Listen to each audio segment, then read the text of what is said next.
for Team Rolling Thunder, and this is our module. So the first part of our module is introduction of activity. And so the purpose of this is to get students to start thinking about computer security and then what a graphical representation of it looks like. In this case, we're using cyber attacks. So to do this, the teacher will go to map.norriscorp.com, and it'll take you to the site that's shown on the screen right now. And so on the screen, you'll see like all these explosions and all these lines going around. The job of the teacher is to explain what's going on. So what's going on the screen right now currently is cyber attacks. So the different color lines that are popping out are attacks sent from different countries to other countries, and the different colors represent different types of attacks, which you can see on the attack type bar, and they're color coded. Also, you need to explain the idea of like a honeypot. And so what a honeypot is it's an unsecured server that has no data in it. And so Norse, the company that's made this site, is using these to track the attacks. They're using honeypots such as like Mousetrap.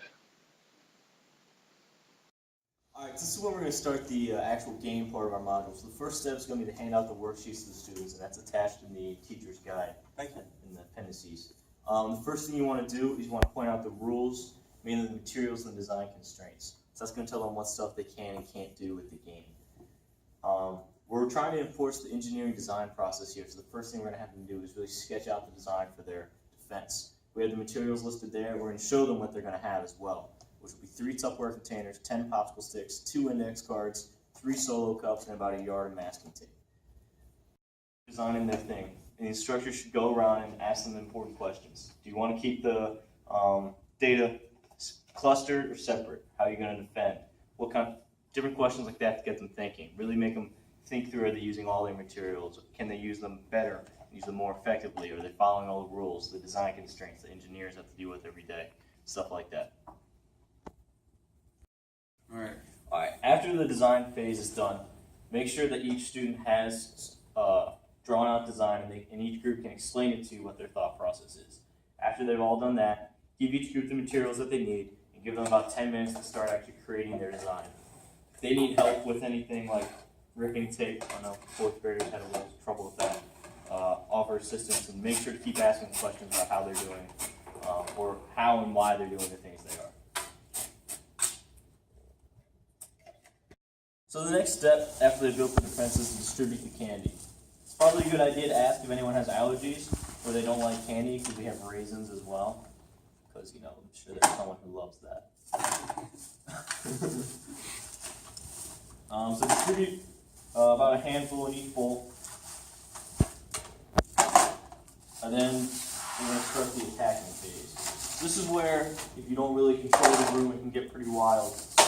So the first team, we're going to give them the balls, stand behind their defense, and remind them to lightly toss. Each member on the team gets 2 shots, so if there's more members, up to 4, then you just need more ping pong balls.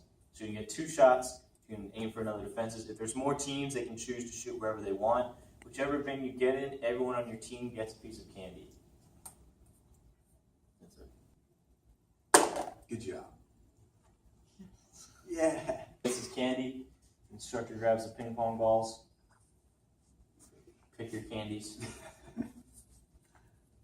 Oh yeah, the raisins. And then you give it to the next team. After all the teams have gone, that ends the round. You can do multiple rounds depending on the time. You can also change up the game on the second round or so to make it a little more interesting.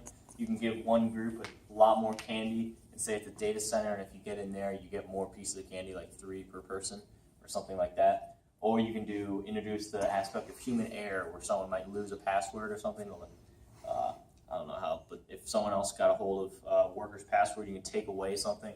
Just be like, you can't really control everything, and then just play it around and see how it goes. And that pretty much sums up the attacking phase. So the next step is to do the reflection. So this is really important because it's really reinforcing the metaphor, and it's reflecting on your design, which is the second part of the engineering design process, or the end part of that. So what you want to do is work through the questions of the worksheet. They're going to think about, well, what worked for the defenses, what didn't work, what worked for their attacks, what didn't work. So they attacked somewhere else because they wanted that candy. Kind of got to prioritize what they want to do. Another thing that's important is talking about what each aspect of the game represents. The candy represents their data. And you can get them to think about this by asking them questions. What are you trying to defend and stuff like that? What do the cups serve? What are these serving? And these are different defenses, firewalls and stuff. And if you need to motivate them a little bit, make sure everyone gets a piece of candy. Be like, hey, answer that question, you're gonna have another piece.